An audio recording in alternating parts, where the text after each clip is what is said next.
শারদীয় দুর্গোৎসব শুধু ধর্মীয় উৎসবই নয়, বরং ধর্মবর্ণ নির্বিশেষে সবার মিলন মেলাও।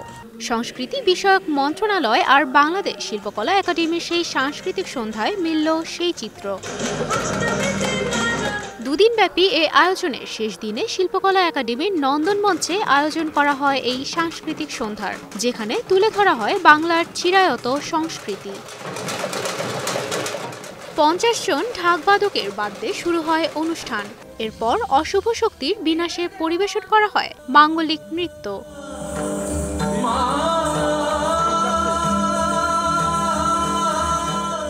সাংস্কৃতিক অনুষ্ঠানে একক সঙ্গীত পরিবেশনা করেন অনিমা রায়, দেবলীনা সুর, ঋতুরাজ ও সিথি সাহা।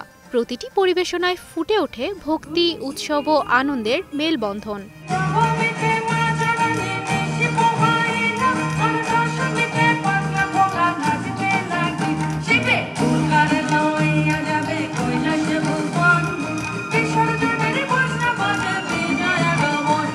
অনেকেই পরিবার নিয়ে শামিল হন এই আয়োজনে, যা পরিণত হয় সার্বজনীন উৎসবে। এই প্রথম নন্দন মঞ্চে, শিল্পকলা একাডেমি নন্দন মঞ্চে এরকম একটি অনুষ্ঠান দেখতে পেয়ে আসলে অনেক দর্শক, হাজার হাজার দর্শক বলবো এখানে, কাকতালীয়ভাবে অনেক ভালো লাগছে।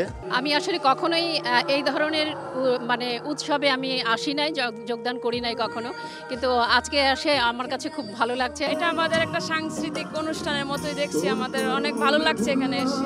দুর্গা উৎসবটাই তো হচ্ছে সার্বজনীন, তো অবশ্যই আমি মনে করি যে আয়োজনটা, এই উৎসবটা সবার অনুভূতিরই বহিঃপ্রকাশ।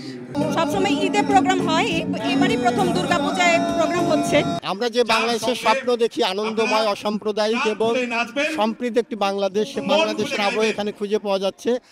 সবাই আসলে উপভোগ করছি।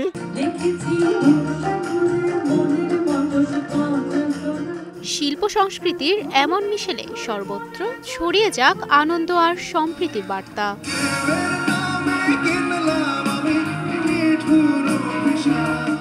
তুবাইশি বুশরা, স্টার নিউজ।